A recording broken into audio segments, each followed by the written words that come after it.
Okay, David Orr here with Stefen Emmoth, right? Yep. Emmoth? How do you, Yep. how do you say it? Stefen Emmoth. Emmoth from Sweden, all the way here to Buies Creek in the middle of nowhere. Yeah. So what motivated you to come back? I was really satisfied with last time I was here in Okay. February. With Anders, yeah? Yeah. And then since I was going to visit a college here in the surroundings, I thought I would come by. All right, well, good to have you. Why don't you grab a 7-iron real quick out of your bag? Yeah.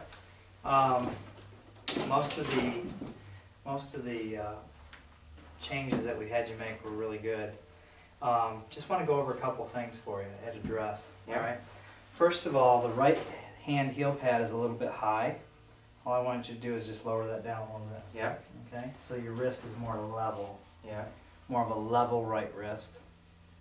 Yeah. All right. So more of a level right wrist. Okay. Go ahead and sit up right here. You had a really wide stance and a slightly open stance. Yeah. So go ahead and show me that first. So you're wide and open. So I wanted you to narrow the stance. Pull the right foot back 1 inch behind you. Good. All right, now we wanted the ball about a ½ inch further from you so the arm plane was out just a little bit. Mm-hmm. Okay. All right, so, and the ball tended to be back. Yeah. Okay. So you're playing kind of hooded. Yeah. All right, now, go ahead and make a backswing, your normal backswing turn. You'll see how your upper spine is tilted about 20 degrees. Okay, and what I want you to do is I want you to close that gap to about 5. Yeah. See that? Stretch your arms out just a little bit. Okay, so I want you just a little bit, pull back just a little bit more. Good. All right, so that was the only really adjustment that we wanted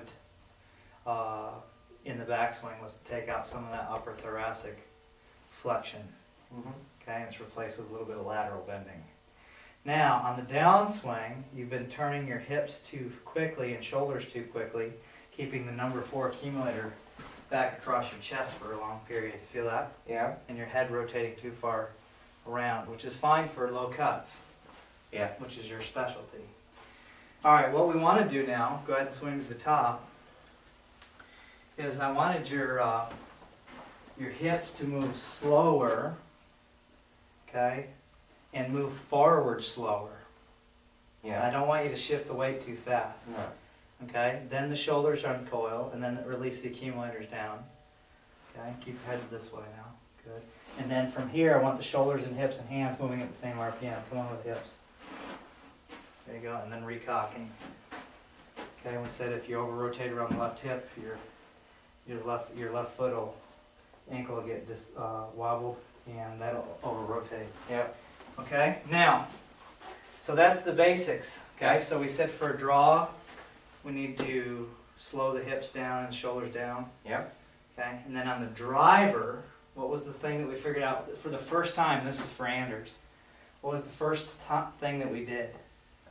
Higher the bull flat. How'd you do that? Releasing the accumulators earlier. Okay, so why? All right, this is the drill that I showed you outside. Yeah. All right. Golfers struggle with drivers and wedges.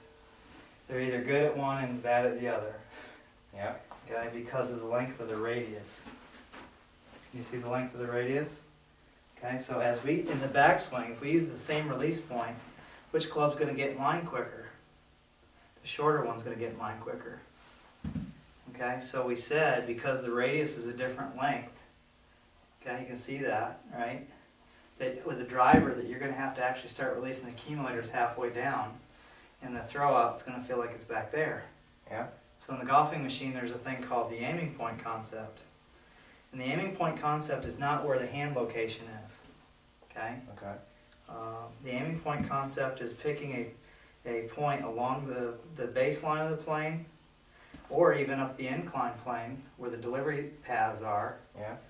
and triggering the release, okay, either mechanically or non-mechanically, but triggering the release. So the wedges on yours are going to feel like on the wedges that it gets kind of down here is almost if there's not going to be a release. Yeah. Okay? And then on the driver, okay, your driver swing's a little longer. Right after the hip acceleration and the shoulder acceleration, right about here you're going to have to start releasing the accumulators. to get that driver to come back around the curve. Yeah. And that's what we got going on out there. That was pretty neat. Yeah, it was. And we doubled your ball flight, your launch angle. So I think with the driver, after the hips and the shoulders, then the accumulators have got to release. And releasing those accumulators in the right order. 4, 1, 2, 3. Yeah. 4, 1, 2, 3. Okay? Alright. Okay, so let me just summarize real quick. Yeah.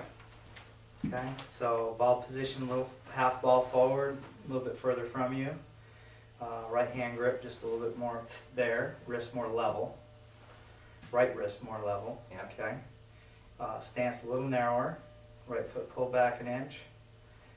Only thing in the backswing is releasing some of this flexion. Mm-hmm. Right? Then on the downswing, the hip acceleration needs to be a shorter interval. The shoulder acceleration needs to be a shorter interval, so those accumulators can release. Yeah. Okay? You understand all that? Yeah. All right. Thanks for coming Thank you. all the way from Sweden to Buies Creek.